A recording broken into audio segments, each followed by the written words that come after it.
Carnivals are always fun and are usually safe, but what if all the horror attractions were, let's say, way too real?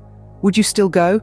Join us on a wild ride through a carnival that becomes more grotesque as time passes by. Grab your snacks because we're diving in. 2 hours until midnight.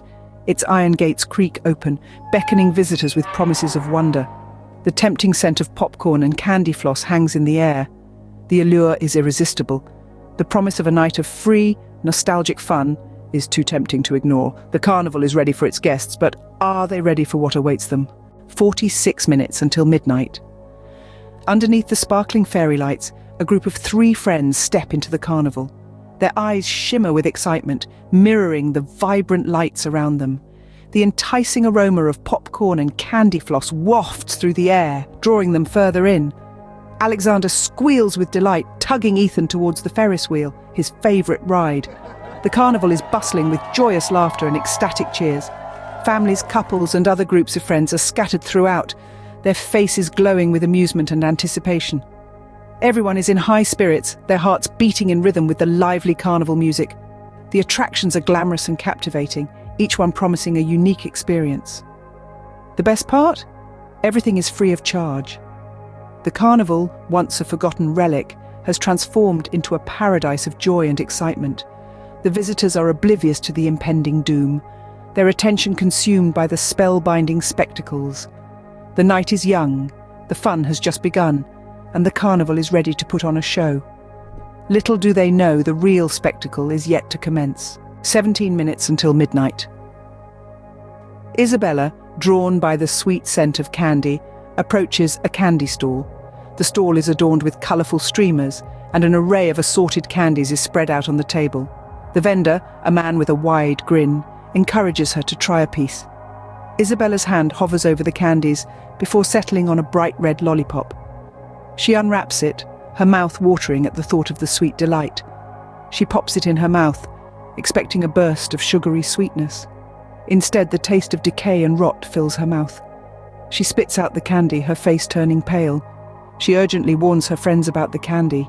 Holy, what the hell is this? It tastes awful. But they laugh it off, dismissing her warning as a silly prank. Their laughter echoes in the air, a stark contrast to the awful surprise Isabella just received. Oblivious to the warning signs, they continue to enjoy the carnival's attractions, unaware of the nightmare that awaits them.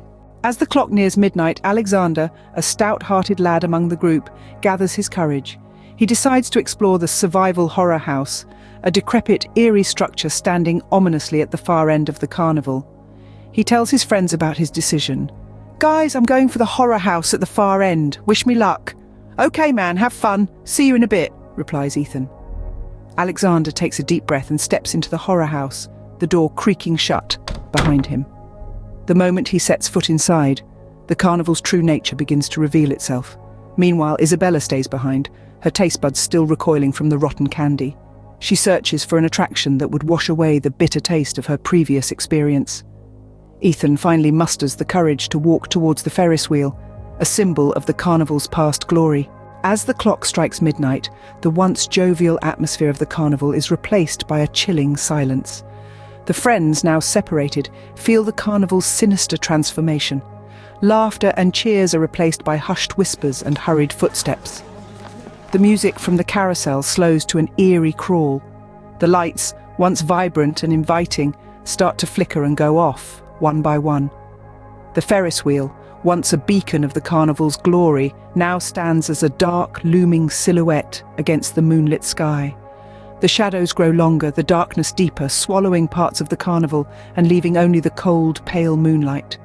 Suddenly, a scream pierces the silence. The first signs of violence appear. The survival horror house, once a mere attraction, now feels all too real. The illusion of joy is shattered, replaced by a chilling reality. As the carnival descends into chaos, the friends must navigate through the nightmare that has unfolded.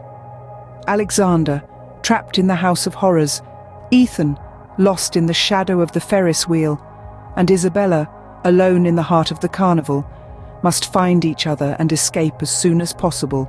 10 minutes past midnight, and the carnival is a battleground of terror. Screams of despair and fear fill the air, a chilling symphony of dread. The Ferris wheel, now a harbinger of doom, starts to break apart. Debris falls like rain, the metallic clangs echoing ominously. Ethan, at the foot of the wheel, barely manages to escape its destructive path.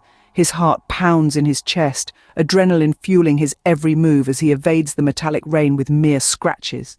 Meanwhile, Isabella, lost in the heart of the carnival, is trying to make sense of the ensuing chaos around her. The laughter and joy that once filled the air, now replaced with panic and fear. She must find her friends if she wants to increase her chances of survival. In the grimmest corner of the carnival, Alexander faces a horrifying reality in the survival horror house. The once staged scares have turned into real-life nightmares. The visitors are being murdered in cold blood. The house of horrors, now a house of death. Alexander, trapped in this deadly game, realizes that survival was not a metaphor but a cruel reality. He must escape. The friends, separated and in danger, must navigate through the nightmarish carnival. They must find each other. They must escape. But will they survive the nightmare? If your heart is pounding and your palms are sweaty, show us some love by hitting that like button. And don't forget to subscribe for more heart-stopping content. Now, let's dive back into the horror. Hold on to your seats. As the clock ticks on, every passing minute brings a new level of horror. The once joyful carnival is a grotesque battlefield, bodies strewn in every corner, the laughter of the past drowned in the screams of the present. In this surreal and terrifying landscape, Ethan, against all odds, manages to locate Isabella. They share a moment of relief amidst the chaos, their reunion a beacon of hope in the sea of despair. "Where is Alexander?" asks Ethan, yelling at Isabella. "How the hell should I know?" replies Isabella in a desperate tone. "Oh shit! He's at the horror house! This is not good!" concludes Ethan. Meanwhile, Alexander uses the pandemonium to his advantage. He weaves his way through the maze of terror, evading the killers lurking in every shadow. The survival horror house, a cruel test of his will to live. His heart pounds in his chest as he nears the exit, freedom within his grasp. But tragedy strikes. A gleeful clown, knife glinting in the dim light, lunges at him, the sinister grin on its face a stark contrast to the terror in Alexander's eyes. A scream echoes through the house as the clown's knife finds its mark. Alexander, so close to escaping, falls victim to the carnival of horrors. His desperate struggle ends in the cold, merciless grip of death. The final countdown, it seems, has claimed another victim. Left with no choice, Ethan and Isabella decide to leave Alexander and fight for their survival.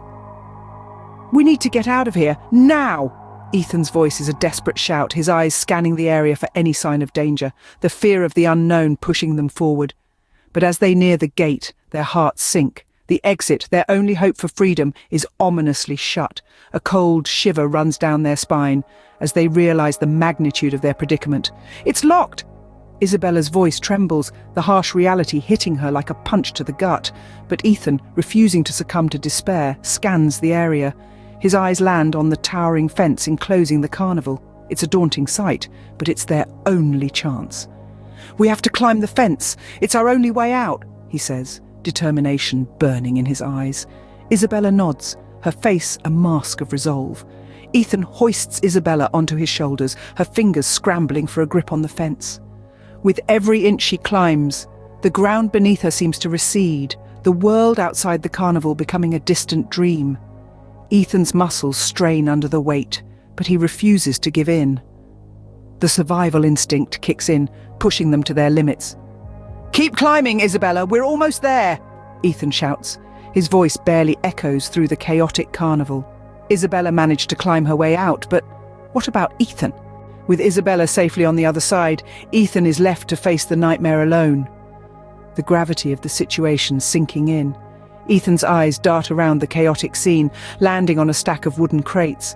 A spark of hope ignites in his eyes. "Maybe I can use these to climb up," he mutters under his breath, his hands already working to stack the crates into a makeshift ladder. He starts to climb, each rung bringing him closer to freedom. But just as he's about to reach the top, an icy hand wraps around his ankle. "No!" Ethan's voice is a strangled cry as he struggles against the unknown entity. "Where do you think you're going? The spectacle has just begun," says the entity in a very aggressive tone. "Get the fuck away from me!" yells Ethan. His fingers clutch the edge of the fence, desperation giving him the strength to kick free. A sigh of relief escapes his lips as he pulls himself up and over the fence, landing on the other side with a thud. Ethan manages to escape, his body bearing the marks of a desperate struggle. Isabella rushes to his side, helping him to his feet. They stumble away from the wall, leaving the horrors of the carnival behind them. The once vibrant colours of the carnival are now muted and lifeless, a stark contrast to the chaos of the night. Ethan and Isabella, their bodies battered and clothes torn. Alexander, their dear friend, will forever be etched in their memories, and the ache of missing him will linger. They've survived the night, but the memory of the midnight carnival will forever haunt them. Thank you for watching. Stay safe, and until next time.